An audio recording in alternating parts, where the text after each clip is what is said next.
Hello friends, S T teaching या YouTube चॅनलवर तुम्हा सर्वांचे स्वागत आहे. विद्यार्थी मित्रमैत्रिणींनो, इयत्ता 7वीचे प्रथम घटक चाचणीच्या मराठी, विज्ञान, गणित इत्यादी विषयांच्या प्रश्नपत्रिका स्पष्टीकरणासह सोडवलेल्या व्हिडिओ मी अपलोड केले आहेत. तुम्ही जर त्या पाहिल्या नसतील तर डिस्क्रिप्शनमध्ये लिंक दिली आहे, तेथे जाऊन तुम्ही लिंक ओपन करून पाहू शकता.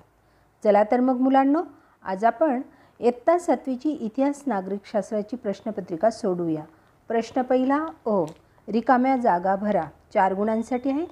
महाराष्ट्रातील संत चळवळीचे टिंबटिंब मुख्य केंद्र होते. उत्तर 4 पर्याय दिलेत, त्यापैकी पंढरपूर हे उत्तर आहे. महाराष्ट्रातील संत चळवळीचे पंढरपूर मुख्य केंद्र होते. दुसरं, औद्योगिक क्रांतीला टिंबटिंबमध्ये प्रारंभ झाला. 4 पर्याय दिलेत, त्यापैकी इंग्लंड हा पर्याय बरोबर आहे. औद्योगिक क्रांतीला इंग्लंडमध्ये प्रारंभ झाला. तिसरं, भारतातील संस्थाने टिंबटिंब याने खालसा केली. भारतातील संस्थाने लॉर्ड डलहौसी याने खालसा केली. पुढचा आहे, मुघल सत्तेचा संस्थापक टिंबटिंब होता. 4 पर्याय दिलेले. मुघल सत्तेचा संस्थापक बाबर होता. पुढचा आहे, भारतात एकूण टिंबटिंब केंद्रशासित प्रदेश आहेत. उत्तर आहे, भारतात एकूण 7 केंद्रशासित प्रदेश आहेत. तर तुम्हाला 5 पैकी 4 गाळलेल्या जागा लिहायच्या आहेत. पुढचा प्रश्न आहे एका वाक्यात उत्तरे लिहा. रामानुजांनी समाजाला कोणता उपदेश केला? हे प्रश्नही 3 गुणांसाठी विचारले. उत्तर, ईश्वर सर्वांसाठी आहे, तो कोणताही भेदभाव करीत नाही, असा रामानुजांनी समाजाला उपदेश केला. पुढचा आहे, क्रिमियन युद्ध कशाला म्हणतात?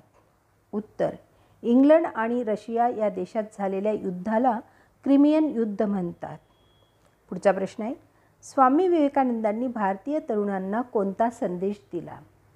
उत्तर, स्वामी विवेकानंदांनी भारतीय तरुणांना उठा, जागे व्हा व ध्येय प्राप्त होईपर्यंत थांबू नका हा संदेश दिला.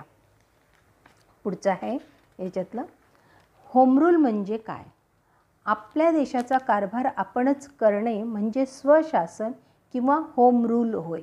होम म्हणजे आपले घर आणि रूल म्हणजे घरात चालणारे नियम. म्हणजेच आपला देश काय आहे? एक मोठं घरच आहे आणि म्हणून त्या होम रूल हे नावातच त्याचा अर्थ लिहिलेला आहे. लक्षात राहील, होम रूल म्हणजे काय याचं उत्तर तुम्हाला लिहिता यायला पाहिजे.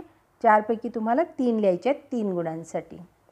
पुढचा प्रश्न आहे प्रश्न दुसरा 2 ते 3 वाक्यात उत्तरे लिहा. औद्योगिक क्रांती म्हणजे काय? उत्तर, 18व्या शतकाच्या उत्तरार्धात युरोपात नवनवीन तंत्रज्ञान व यंत्र निर्माण झाल्याने यंत्रयुग आले. बाष्पशक्तीवर चालणाऱ्या यंत्रांच्या साहाय्याने उत्पादन होऊ लागले. आगबोटी व आगगाडी यासारखी वाहतुकीची साधने आल्याने औद्योगिक क्षेत्रात जे क्रांतिकारक बदल घडून आले त्यालाच औद्योगिक क्रांती म्हणतात. 2 गुणांसाठी विचारला जाईल हा प्रश्न. 4 गुण आहेत तुम्हाला दोन्ही प्रश्नांना. पुढचा प्रश्न आहे, प्रौढ मतदान पद्धती म्हणजे काय? उत्तर, वयाची 18 वर्ष पूर्ण करणाऱ्या सर्व भारतीय नागरिकांना मतदान करण्याचा अधिकार देण्यात आला, त्यालाच प्रौढ मतदान पद्धती म्हणतात. पुढचा आहे त्याच्यातलाच पॉईंट, राज्यकारभारात भाग घेण्याचा सर्वांना समान हक्क असावा हा त्यामागे उद्देश असतो. तर प्रौढ मतदान पद्धती म्हणजे काय हे तुमच्या लक्षात आलं असेल. पुढचा प्रश्न बघूया आपण. पुढील संकल्पना स्पष्ट करा. 2 दिलेले आहेत. शेतीचे व्यापारीकरण. इंग्रज राजवटीपूर्वी शेतकरी फक्त अन्नधान्य पिकवत असे. इंग्रज राजवटीत कापूस, नीळ, तंबाखू, चहा अशा नगदी पिकांचे उत्पादन घेण्यास उत्तेजन दिले गेले. अन्नधान्याच्या लागवडीपेक्षा नगदी पिकांना नफा देणारी पिके म्हणून महत्त्व दिले जाऊ लागले. त्यालाच शेतीचे व्यापारीकरण असे म्हणतात. उत्तर लक्षात आलं. मग शेतीचे व्यापारीकरण म्हणजे काय? पुढचा प्रश्न आहे, संविधान दुरुस्ती.